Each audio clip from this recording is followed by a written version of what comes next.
Oi, pessoal, boa noite, tudo bom? Oi, irmã! Boa noite! Amo muito. Boa noite, Eduardo. Tudo bom?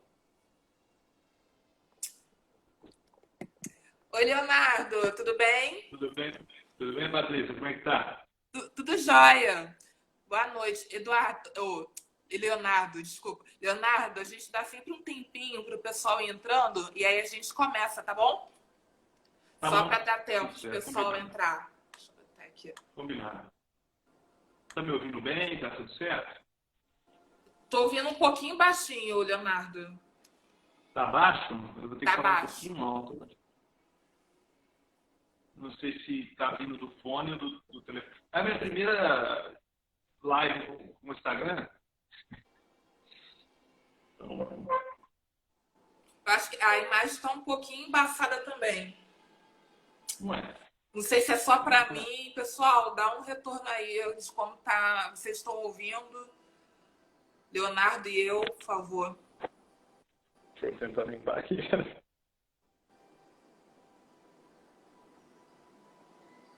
Será que melhorou? A imagem dele tá ruim, né, Dani? Léo, a sua imagem que tá ruim. Tá ruim tipo a câmera ou tá ruim tipo conexão? Não, tá embaçada. Ué. E você tá ok pra mim? Peraí, só um minuto. Porque A a imagem tá internet. embaçada e o som falhando, que o Eduardo falou agora. Internet, né? Pedi uma consultoria aqui da. Talvez seja a sua conexão, Léo.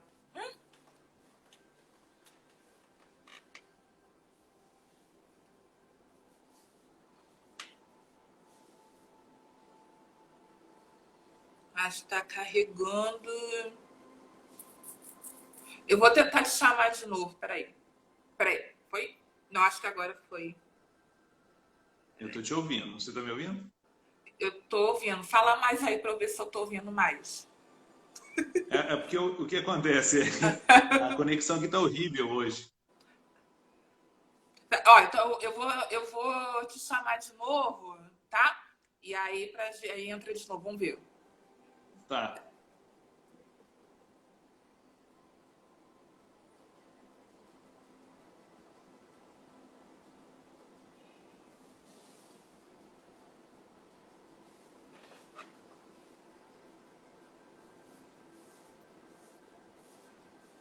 Ai, E agora tá agora? sim, agora tá jóia. Agora fala pra ver se tá bom.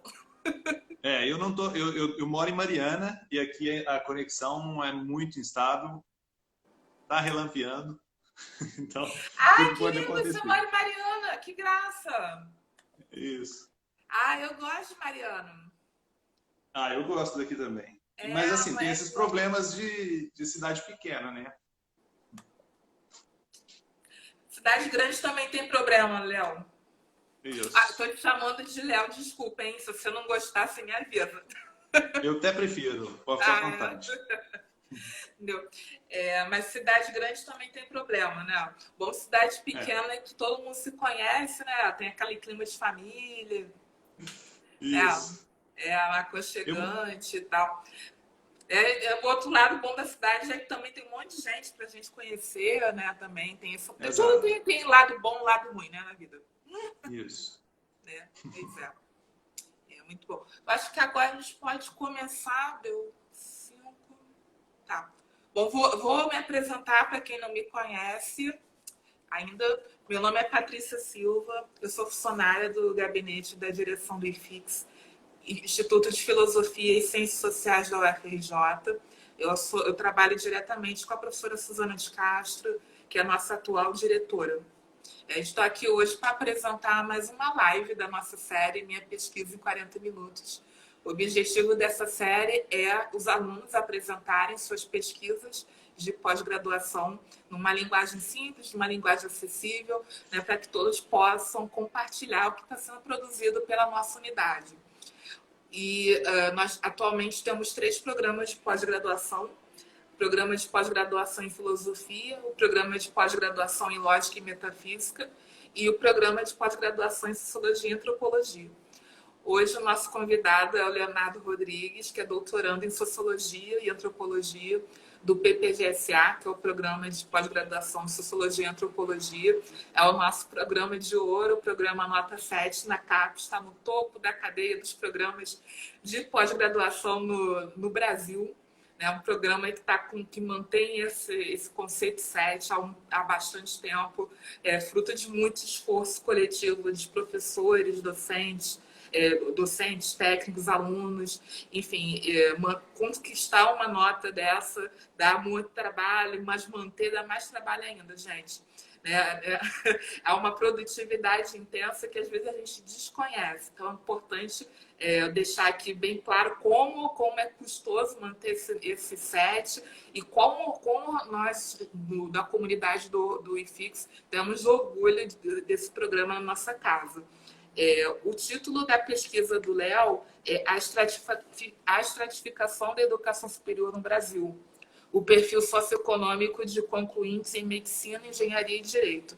Léo, em primeiro lugar, quero agradecer muito você ter aceitado o nosso convite de apresentar essa pesquisa aqui. Fiquei muito satisfeita. Tem poucos alunos do PPGSA vindo aqui falar, então eu tenho que caçar um pouquinho vocês para vir falar. Até eu brinquei com a Felícia que eu ia começar a cometer assédio com os alunos do PPGSA. Ela falou que estava tudo bem. Não, mentira, ela falou que estava bem, não. Ela só falou que ia ajudar a divulgar e que esperava que os alunos pudessem participar. Então, muito obrigada, Léo. Eu que agradeço o convite e eu acho muito legal. Tenho acompanhado algumas lives já antes e acho muito bacana essa iniciativa e tomara que os outros alunos criem coragem e venham. Então, Léo, olha, a gente sempre começa a nossa conversa falando um pouquinho da sua trajetória acadêmica. Eu gostaria muito de ouvir onde você fez a graduação, seu mestrado. Conta um pouquinho pra gente. Eu não me formei em Ciências Sociais, me formei em História na Universidade Federal de Ouro Preto, a UFOP. Isso tem um tempo já. E a graduação de História ela é dividida, né? A licenciatura, que eu sou professor de História de formação, ela é dividida no núcleo mais específico da História e no núcleo mais voltado à Educação. Então, desde a primeira metade do curso, eu já me envolvi mais com as disciplinas de Educação, especificamente Sociologia da Educação, e já entrei em programas de iniciação científica, que me ajudou muito a completar o curso, tanto por questões objetivas de bolsa, mas também por questão de engajamento, né? A gente se sente maior, acho, parte da graduação, vê mais sentido nas discussões quando a gente está envolvido em pesquisas, em trabalhos extra-classe, né? E por conta disso eu busquei programas de sociologia, né? E aí, como eu tinha contato com alguns textos e algumas análises da professora Maria Lígia, eu tentei o mestrado aí, aqui, né? Na UFRJ. E aí eu entrei no mestrado em Sociologia e Antropologia, trabalhei com a Maria Lígia, né, no mestrado. E foi muito importante porque eu conheci, né, uma nova área de formação, novos métodos. Fiz algumas disciplinas no IESP, né, da UERJ, participei de eventos na UERJ. Então, assim, essa coisa que a gente está falando dos pontos positivos da cidade grande, né?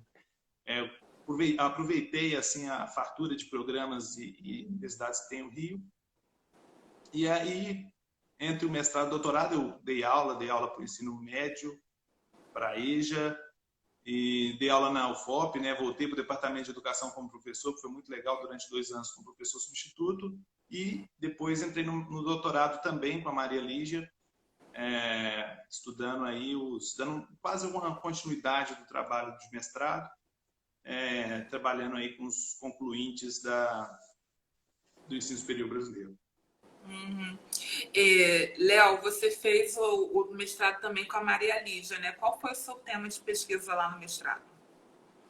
No mestrado, eu também trabalhei com as engenharias, os cursos de engenharia na cidade do Rio de Janeiro, especificamente. A região metropolitana, melhor dizendo, porque eu incluía a Federal Fluminense. Então, analisei 4 especialidades da engenharia, o perfil socioeconômico dos estudantes, A Maria Lígia é a responsável, né? Agradeço ela. Ela é responsável por minha aproximação dos cursos de engenharia, que é o tema da tese dela, e também por uma abordagem mais quantitativa desse que eu não tinha tido contato na graduação, essa abordagem mais quantitativa. Ela fiz uma disciplina com a Felícia também no mestrado de metodologia quantitativa, com o Nelson lá no IESP. Então, eu tive uma abordagem quantitativa, mas especificamente na cidade do Rio de Janeiro, na região metropolitana do Rio de Janeiro. E aí estava trabalhando como universidades de uma mesma região poderiam ser, o perfil dos estudantes poderia ser bem distintos, né? Essa que era a temática, a ideia.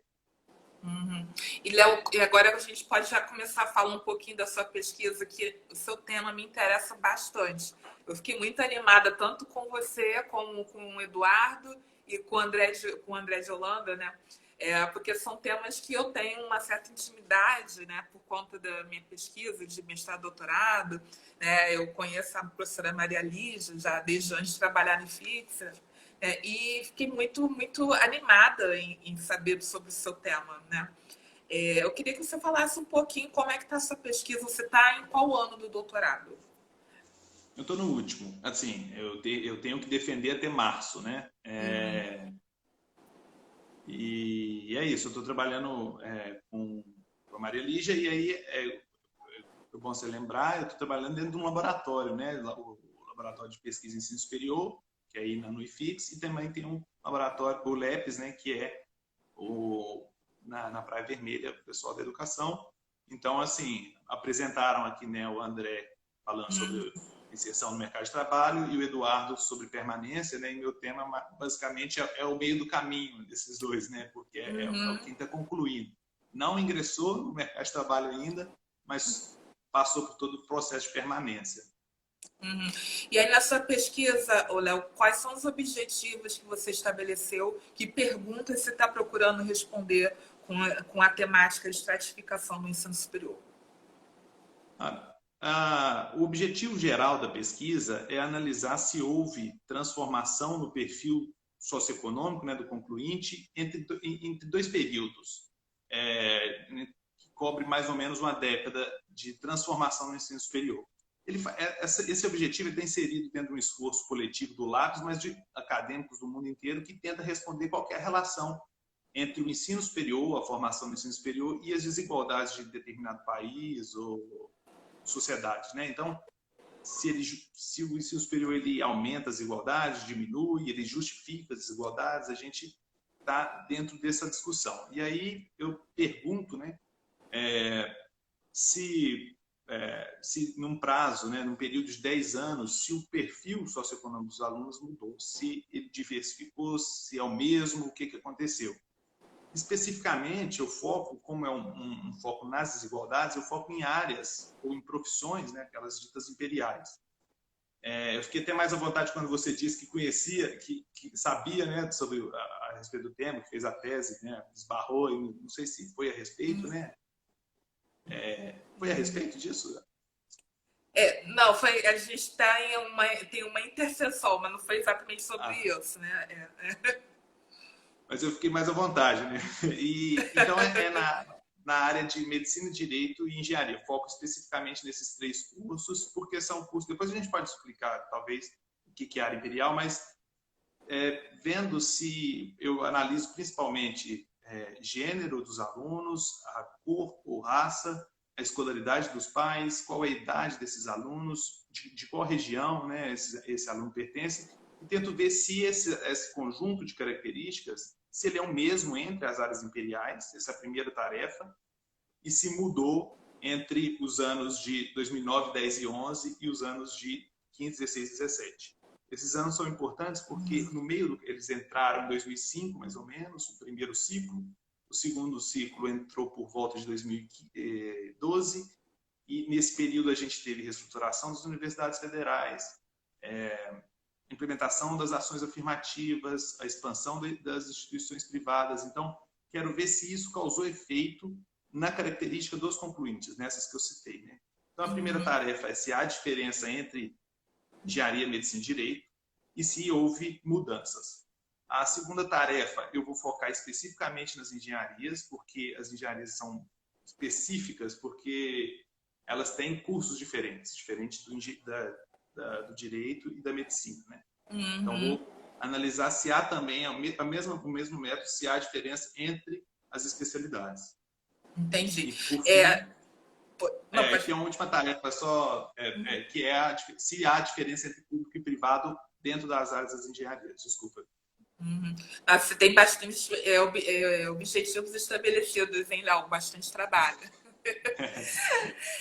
Léo, eu queria que você talvez esclarecesse um pouquinho para quem não conhece o que significa estratificação da educação superior, né? Porque assim, para a gente estar nesse meio é bem natural ouvir esses termos, né? E tem uma ligação bastante direta com a hierarquia das profissões, né? Acaba de uma certa forma a hierarquia dos cursos acabam refletindo de algum modo na hierarquia das profissões e é importante para compreender a sociologia das profissões e como é que a dinâmica social se molda a partir dessa hierarquia. Então, se pudesse falar sobre isso, seria ótimo.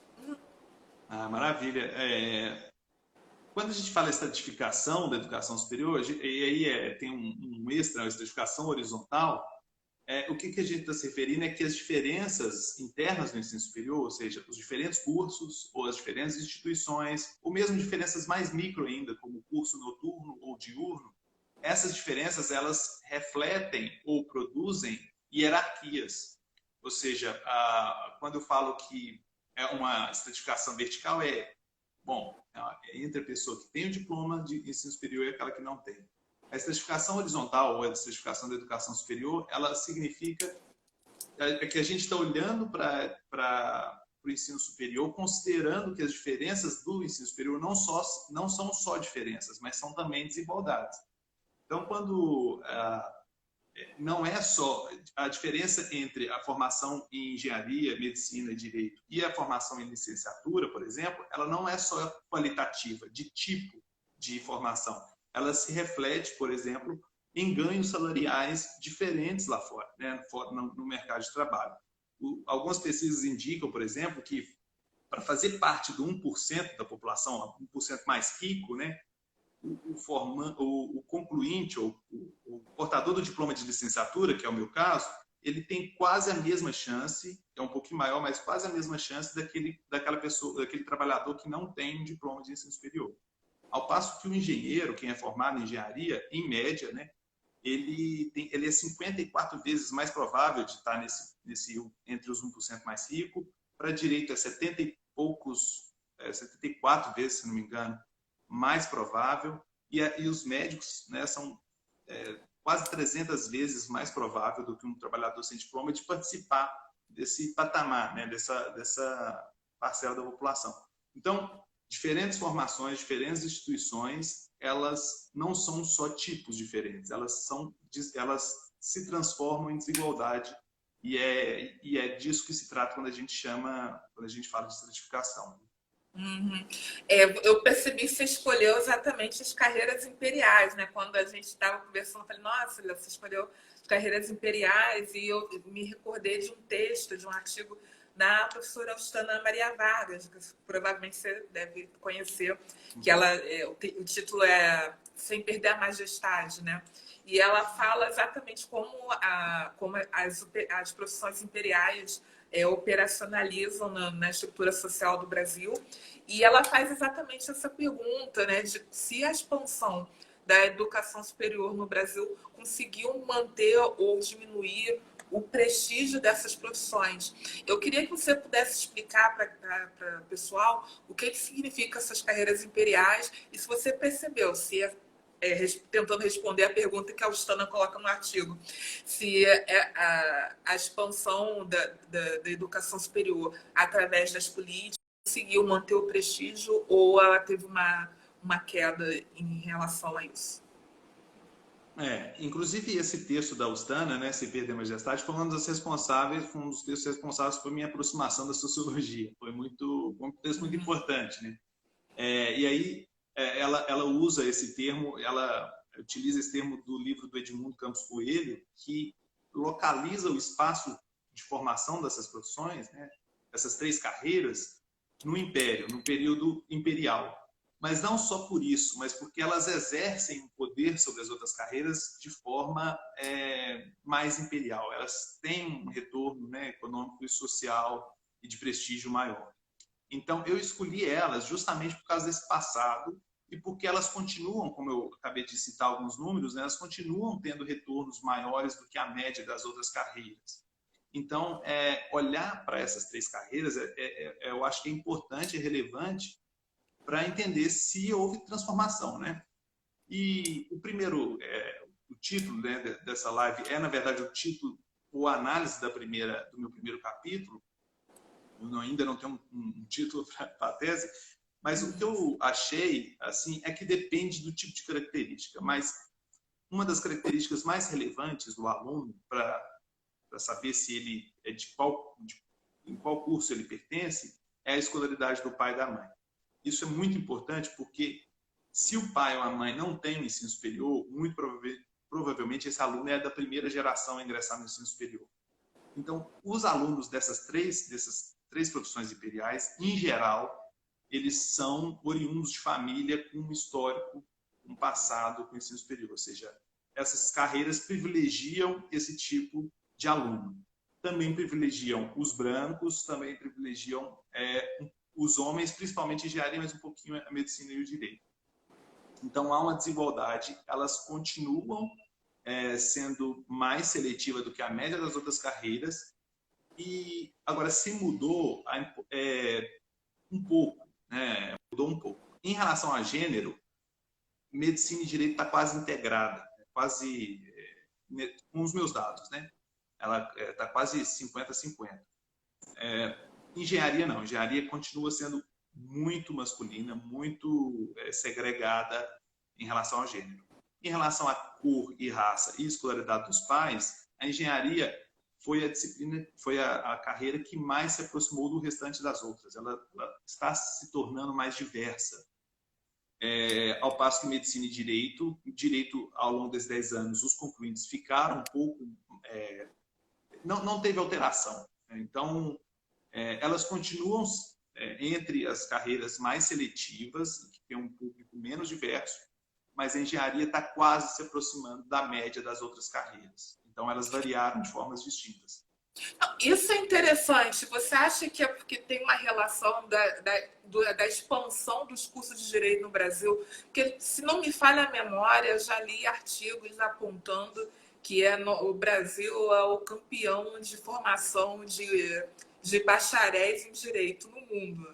Né? Não sei se esse dado é verdadeiro ou não, mas por observação, parece que sinaliza que seja verdadeiro, né? Você acha que é surpreendente, né? Ainda se a engenharia está se aproximando e não o direito. Por que você acha que pode estar acontecendo esse evento? Olha, uma coisa que tem que ficar, assim, que eu tenho que reforçar é que eu estou trabalhando com concluintes, né? Então, ele passou por todo o processo. Quem quiser acompanhar a live do Eduardo, para saber um pouquinho, porque há uma seleção não só no vestibular. Todo mundo já deve ter ouvido enquanto calouro, né? A pessoa mais velha fala, entrar na universidade é fácil, difícil sair, e isso tem um fundo de verdade. Então, pode ser que tenha entrado muita gente, né? Mas assim, eu estou pegando a saída, então eu estou tendo uma seleção extra. O que acontece é que talvez eu não sei responder assim objetivamente e categoricamente sua pergunta, mas a engenharia ao longo desse período que eu estou analisando, ela cresceu mais relativamente do que o direito e ultrapassou o direito na participação em relação ao ensino superior. Hoje a engenharia contribui com 10% dos concluintes em 2017, quer dizer, 10% dos concluintes do ensino superior, considerando todas as áreas, o direito era algo em torno de 8%.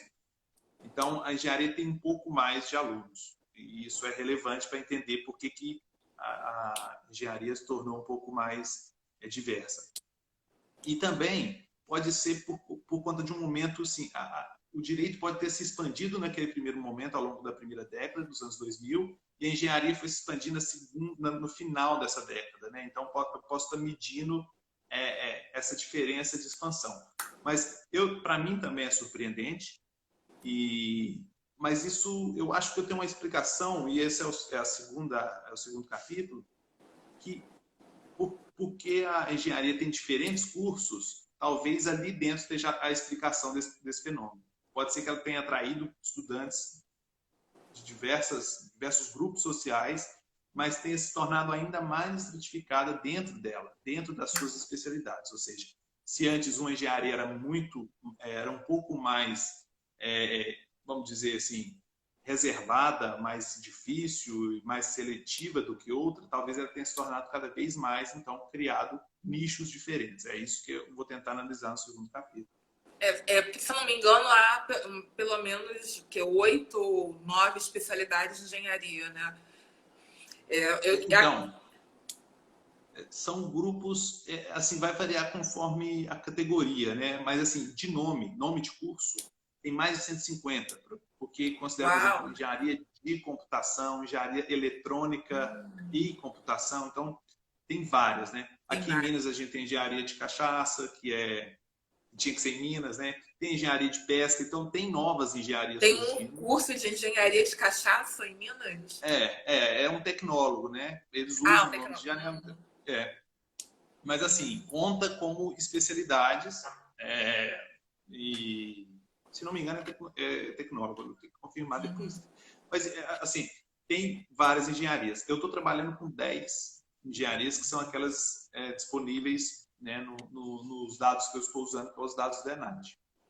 Então, assim, se nessa conta que você está fazendo inclui os tecnólogos também, então isso pode explicar por que a engenharia diversificou mais do que as outras carreiras imperiais. É porque os tecnólogos tendem a ter uma duração menor do que os bacharelados, não é isso? Isso. Nos dados que eu estou trabalhando, são só 10 engenharias, então não está incluso, só está incluso os bacharéis, né? Não está incluso os tecnólogos. Mas isso que você falou faz total sentido. Quer dizer, se eu conseguisse tratar com o montante das engenharias, todas elas, né, todos os tipos de formação, talvez ficasse ainda mais aparente essa aproximação do restante dos cursos não imperiais.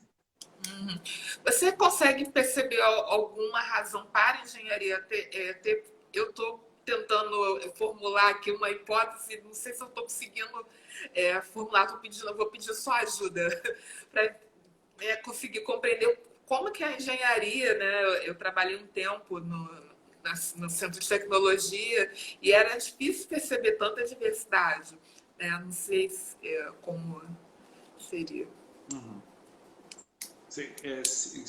Por que elas tentam se tornar tão diversas? É isso? Desculpa. É isso, tá baixinho? Perdão. Não, eu estava pensando, então, Leonardo, nas hipóteses para a diversidade ter acontecido mais na engenharia do que no direito, que é bem mais popular das carreiras imperiais, isso aí é inegável, né? E o direito tem faculdades privadas por aí com muitos cursos de direito. E a engenharia você já não vê isso. Talvez seja algum segmento da engenharia que esteja diversificando, popularizando. Por exemplo, eu acredito que engenharia de produção seja um curso com mais oferta do que um curso de engenharia civil, por exemplo. Será que pode ser isso? Eu não sei em comparação à civil, porque a civil também é bem numerosa. Mas eu acho que é isso. Eu acho que é por conta das especialidades que surgiram, né? Então, como eu disse, você dizou, né? O direito é algo que se encontra muito, mas a engenharia passou o direito no número de formandos, né? No número de concluintes. E muito por causa das instituições privadas, né? Então, as instituições privadas, elas se interiorizaram mais fortemente, se expandiram mais para diferentes cidades, né? E aí alguns cursos, exatamente, de área de produção, por exemplo, tem um tipo de custo, um tipo de manutenção muito diferente de outros cursos que exigem um laboratório mais sofisticado, mais caro, enfim. Então, isso é a minha pergunta para o segundo capítulo, assim. Qual engenharia está se diversificando mais, né? Assim, o perfil dos alunos? qual engenharia tem um tipo de alunado mais integrado em relação à cor, a gênero, a escolaridade dos pais, enfim. A chave, eu acho, a explicação disso está na especialização. Eu acredito que boa parte dessa explicação está na especialização das engenharias. Elas, no conjunto, se tornaram mais diversas, mas talvez lá dentro a gente encontre um mundo de desigualdade muito grande. Você conseguiu, até o momento, fazer alguma conclusão sobre essa questão da engenharia que você poderia compartilhar com a gente agora? Algumas conclusões gerais. É só para explicar um pouquinho como eu estou fazendo, né? Eu estou trabalhando com uma série de modelos estatísticos que nos permitem prever qual que é a probabilidade do estudante formar na engenharia e não em outros cursos, ou em medicina e não nos outros cursos, dado uma certa característica. Então, se ele é homem, qual que é a probabilidade de ele formar em relação às mulheres, né? Então, as respostas, né, alguns resultados que eu tenho agora é que, primeiro, gênero tem uma explicação diferente do que raça, cor e escolaridade dos pais. Porque raça e escolaridade dos pais estão muito correlacionados no Brasil, né? E está relacionado a acesso a bens, ou a estrutura, ou a caminhos que permitem uma inserção mais fácil nas universidades e a permanência lá. Por isso que as ações afirmativas são tão importantes, né? E gênero tem muito mais a ver com um certo tipo de socialização que homens e mulheres passam ao longo da vida, de educação e até de própria percepção de ser capaz ou não de... Então, a primeira coisa é que as carreiras, elas vão selecionar de forma diferente de acordo com esse conjunto de variáveis. De um lado, gênero, de outro, raça ou escolaridade dos pais. O segundo é que as engenharias continuam muito segregadas, né, em relação ao gênero.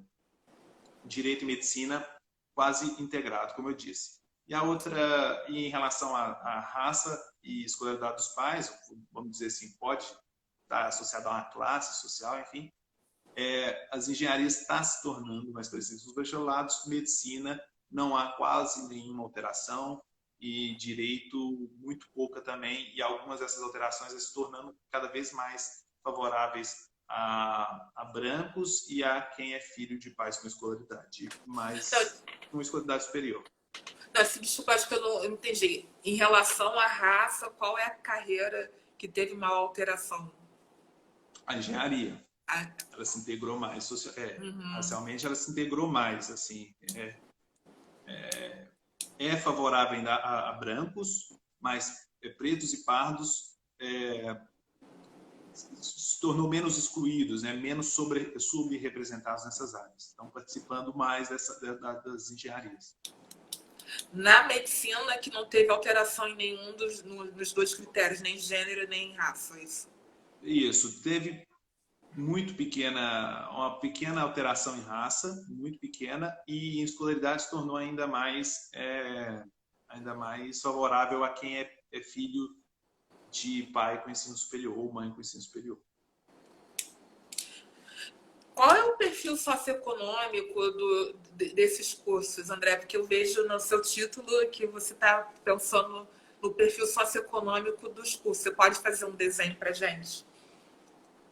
Então, para a engenharia é mais fácil, porque a engenharia ela é altamente segregada, né, como eu disse, por gênero. Então, o perfil clássico da engenharia, falando da estratificação interna da engenharia, o perfil mais sobre-representado, aquele que considerando todos os alunos e todos os cursos, aquele que é desproporcionalmente presente na engenharia é o aluno branco, que tem o pai ou a mãe com ensino superior e branco, né?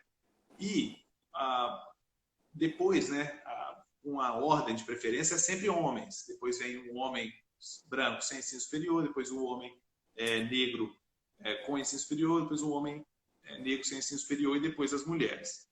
Então, assim, a chance das mulheres em relação aos homens a chance dos homens estarem na engenharia.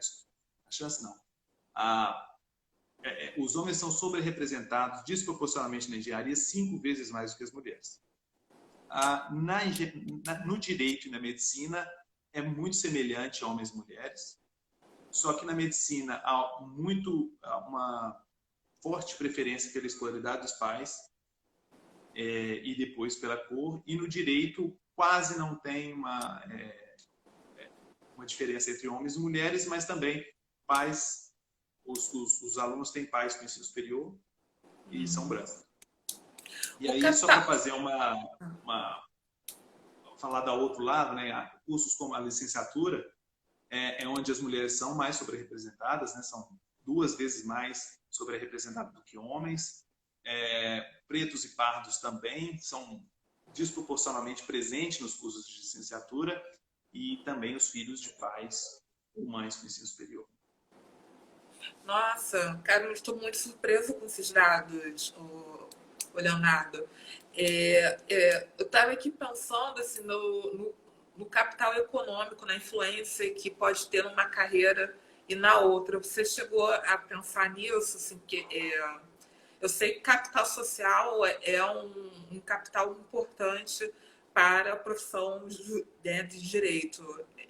É importante para eles se mobilizarem depois de formados. Você acha que isso tem uma influência nas outras carreiras também? Acho que sim.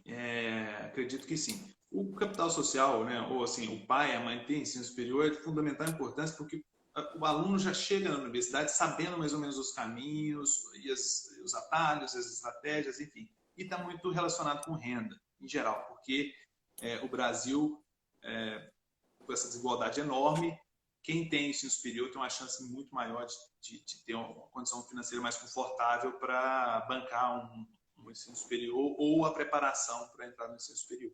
Essa é uma limitação importante da minha pesquisa, foi bom você ter falado, porque os dados que eu estou utilizando, os dados do ENAD, em relação à renda, ele é um pouco, ele tá difícil de trabalhar com a amostra que eu estou utilizando. Então, um número muito grande de missing, os alunos, uma série de testes que é possível ser feito, os alunos marcam de forma, eu não sei se é um erro de como é apresentada a prova, enfim, é uma variável delicada que uma série de pesquisas já mostraram que tem uma dificuldade. É um dado faltante. Essa limitação, ela tenta contornar pela escolaridade do pai, como eu disse, pode prever uma renda maior no Brasil, principalmente. Então, eu não estou utilizando de dados do capital econômico, né, dados sobre o salário, a renda média dessas famílias, desses alunos, mas que, bom, em um outro tipo de pesquisa, isso com certeza vai pesar e ajudaria muito a entender como o ensino superior se organiza.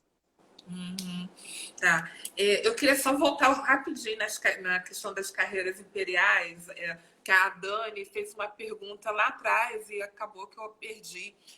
O seguinte, você acredita que com essa variação, essa diversidade que a engenharia obteve em termos de raça e o direito em relação ao gênero, diminuiu o nível de prestígio que essas carreiras tiveram?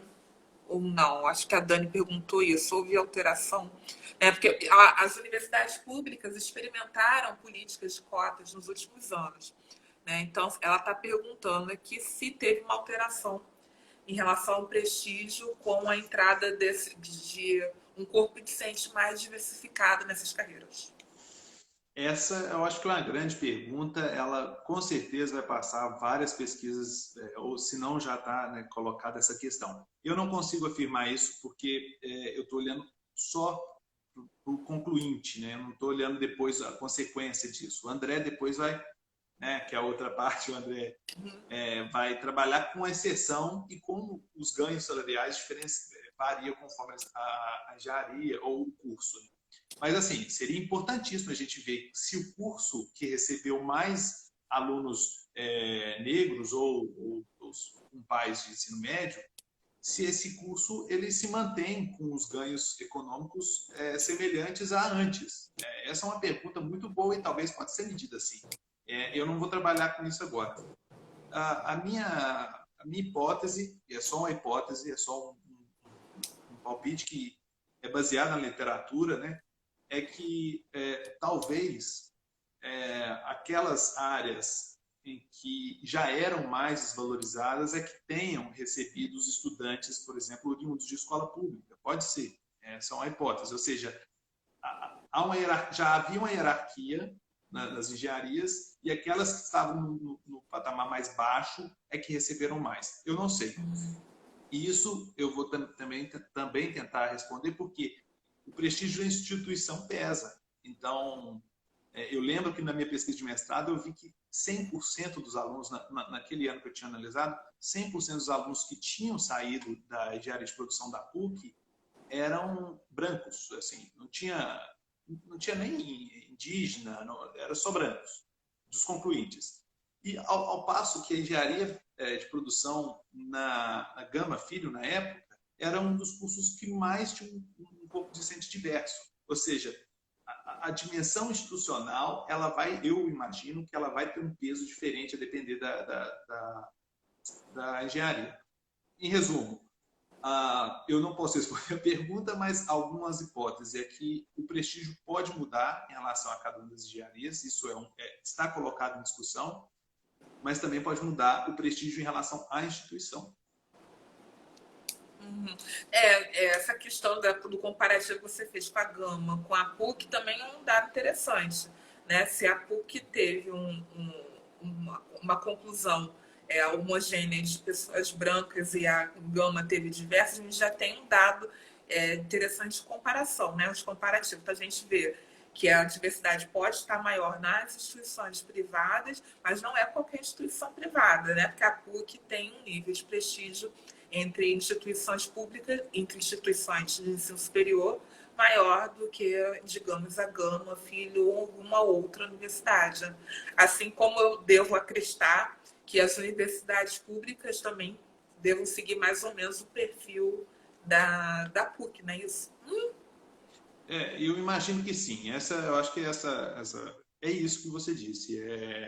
O perfil da PUC se aproxima mais da média das instituições federais ou públicas e as estaduais paulistas também, do que a PUC se aproxima do conjunto das instituições privadas. Essa é uma boa questão.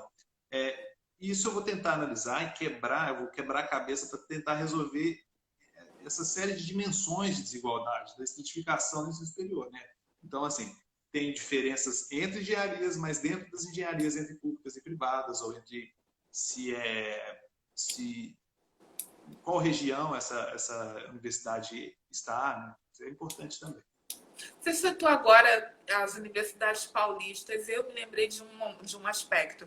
A gente aqui na UFRJ, nos últimos anos, temos recebido muitos alunos de outros estados. Nós recebemos gente do Brasil inteiro desde que o SISU foi implantado. Até a entrada do SISU, isso não acontecia. Nossos alunos de outros estados eram basicamente aqui do Sudeste. Minas, Espírito Santo, São Paulo. A gente agora tem gente do Amapá, do Amazonas e tal. Você acha que esse perfil socioeconômico ele varia de estado para estado? Eu acredito que sim. Eu acredito que sim, e o SISU há algumas hipóteses de que o SISU tenha mudado um padrão de seleção. Justamente por isso. Eu lembro quando eu fui tentar o vestibular, eu tinha que escolher as instituições, porque a primeira inscrição era caro, né? E eu tinha que viajar para fazer a prova em outros... Eu morava em outra cidade, então eu tinha que viajar para fazer provas. Então, assim, o padrão de seleção se muda, ele provavelmente vai mudar lá na frente, enfim, características principais, né? Então, eu não vou trazer a região, não vou fazer esse comparativo na tese, né? Não vou fazer, mas ele é importantíssimo, pode ser um caminho para uma pesquisa futura. O que eu analiso por exemplo, a origem do aluno. Então, se ele é do Sudeste ou se ele é do Norte, enfim, o quão isso pesa para ele ingressar em determinadas áreas. Agora, a instituição ser do Sudeste ou não, isso tem diferenças, mas não vão ser trabalhadas na tese. E tem algum aspecto interessante em relação à origem do aluno com relação ao seu perfil socioeconômico? Tem sim, porque, em geral, né, os estudantes do Sudeste e do Sul, é, eles estão mais presentes em alguns tipos de curso mais prestigiados, até por uma questão logística, porque, se eu não me engano, a engenharia química, por exemplo, há uma concentração maior na região Sul e Sudeste. Então, é mais fácil para um aluno dessa região se ingressar nessa área. E é também uma dos cursos que mais bem remunera, segundo algumas análises, é a especialidade de engenharia química. Então, assim, pesa, é uma característica importante. Inclusive, o grosso, né, dos formandos em engenharia, medicina e direito são alunos da região Sudeste e Sul. Eu penso, né, pela minha experiência trabalhando na universidade, que assim, o SISU trouxe esse aspecto de democratização do acesso, como você bem explicou. Antes do vestibular, as pessoas tinham que viajar para prestar prova para determinada instituição. E agora elas podem fazer a prova lá das suas cidades, né? Só que a gente acaba gerando um outro problema, a instituição tem que resolver, claro, porque é direito da pessoa fazer a prova dessa forma, é que quando ela chega aqui no Rio de Janeiro, ela se depara com a realidade de como é caro se manter aqui. E aí a gente nunca experimentou um grau de evasão tão grande como a gente tem visto agora. Eu recebo alunos de todos os lugares que eu nunca tinha nem ouvido falar, sabe? Isso é bacana ver a integração. Mas eles enfrentam mais problemas também por isso, né? E aí acredito que acaba modificando o perfil de quem conclui, que aí você acaba gerando uma corrida de obstáculos, né?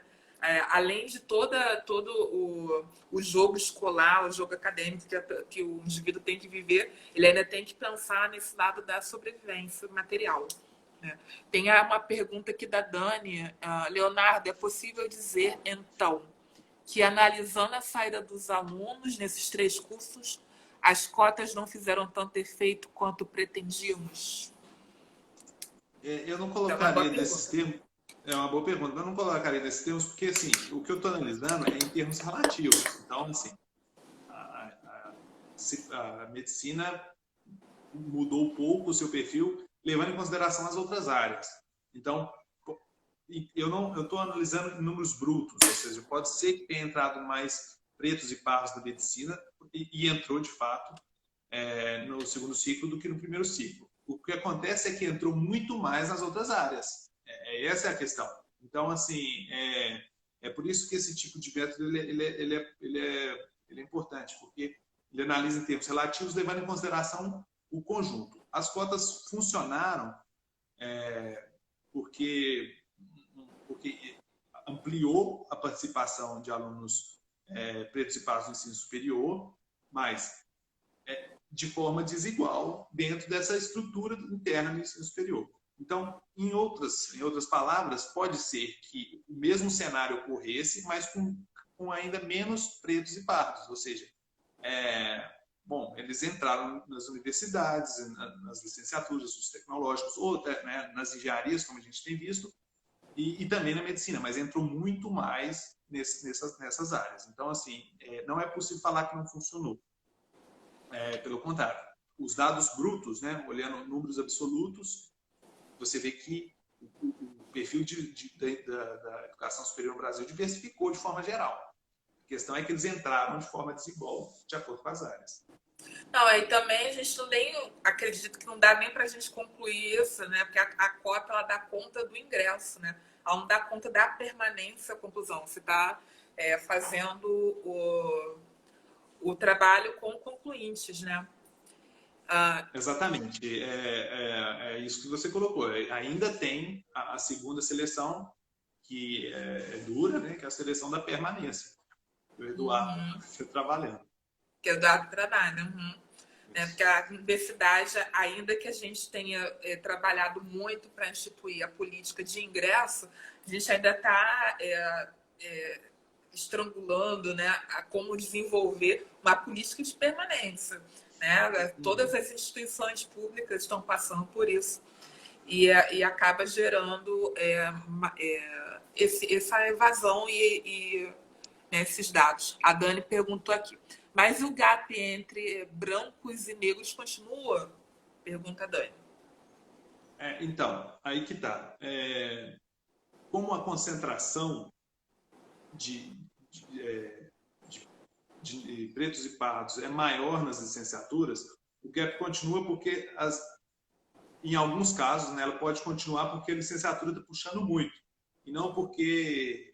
então, assim, integra um pouco o perfil do direito, integra um pouco o perfil da engenharia, mas as licenciaturas ficam cada vez com maior sobre-representação. Então, assim, o gap é relativo. Ele sempre anda, um acompanha o outro.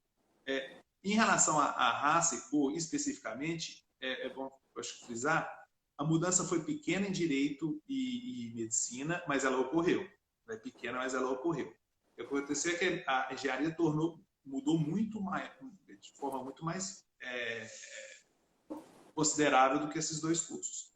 O gap pode ter continuado porque, justamente como eu falei, porque os cursos de licenciatura tecnológicos podem ter recebido com maior força esses alunos, os novos grupos sociais, né, de forma geral. Até porque os cursos de licenciatura eles já tinham um perfil mais diversificado do que as carreiras imperiais antes das políticas cotas, né? Exatamente. Os cursos, né, de licenciatura, eles, até porque também é uma diversidade de cursos, né, mas eles também foram cursos que mais ou menos sempre existiram em algumas cidades, né, em algumas cidades que os cursos de engenharia não conseguiam chegar por causa do preço de instalação, uma série de fatores, até de controle profissional, né. Então, exatamente, os cursos de licenciatura já se mostravam mais diversos, mas então, aí que está, eles recebem de forma desproporcionalmente alunos de origem socioeconômica mais baixa, ou seja, alunos mais pobres tendem a entrar com maior frequência nas áreas de licenciatura e isso puxa um pouco a média. Então, tem a impressão que o gap continuou, mas isso não significa que está entrando menos pessoas nesses cursos. Léo, nosso tempo está quase acabando. Vou perguntar uma coisa que eu pergunto para todo mundo, para a gente encerrar. Como é que você percebe a contribuição dessa pesquisa para a área de ciências sociais, para a sociedade como um todo? É difícil, né? Eu vou tentar responder de forma coletiva, né? Assim, a minha pesquisa especificamente, ela contribui com a atualização até das pesquisas que você citou, né? Principalmente da Ustana, um retrato, né, de um outro momento, 10 anos depois, o que ocorreu, então dá uma atualizada nisso. Minha pesquisa também tenta resgatar um pouco a ideia de olhar para o ensino superior a partir da sociologia das profissões, entender as diferenças entre cursos, entre instituições, a partir da atuação de um grupo profissional. Então, acho que isso é importante, não é nenhuma novidade, né? Não estou inovando em nada, mas estou tentando participar desse debate, trazer esse debate novamente. E do ponto de vista social, eu acho que assim, a minha tese pode ajudar, assim, e todas as pessoas que têm trabalhado com isso, a fomentar, dar instrumentos para pensar política pública baseada, é óbvio, numa pesquisa acadêmica, com seus critérios e científica, né? Onde está o gargalo? Por exemplo, a gente tem que enfrentar, hora ou outra, a diferença salarial entre homens e mulheres no mercado de trabalho. Será que a diferença de gênero que eu encontrei nas engenharias contribui para isso? Provavelmente sim. Então, pensar onde estão os gargalos do ensino superior, onde que ele está selecionando de forma mais forte, mais veemente, dar instrumentos para pensar a política pública com uma maior igualdade de oportunidade. Ah, legal. Léo, olha, muito obrigada por compartilhar sua pesquisa aqui com a gente hoje. Fiquei muito feliz, eu gostei muito do seu trabalho. Mal posso esperar para ler a sua tese completamente. Desejo muita boa sorte na sua defesa e muito sucesso. Eu que agradeço e parabenizo de novo, né, pela iniciativa. Você está mandando muito bem, né? Estou acompanhando as lives. Fiquei super à vontade. Então, aí os alunos, se alguém estiver vendo ou assistir depois, né, assim, fica nervoso, é óbvio, mas você deixa a gente super à vontade. A conversa é super agradável. Eu gostei muito. Ah, tá bom. Então, gente, ó, boa noite, Léo. Muito obrigada. Beijão. Tchauzinho.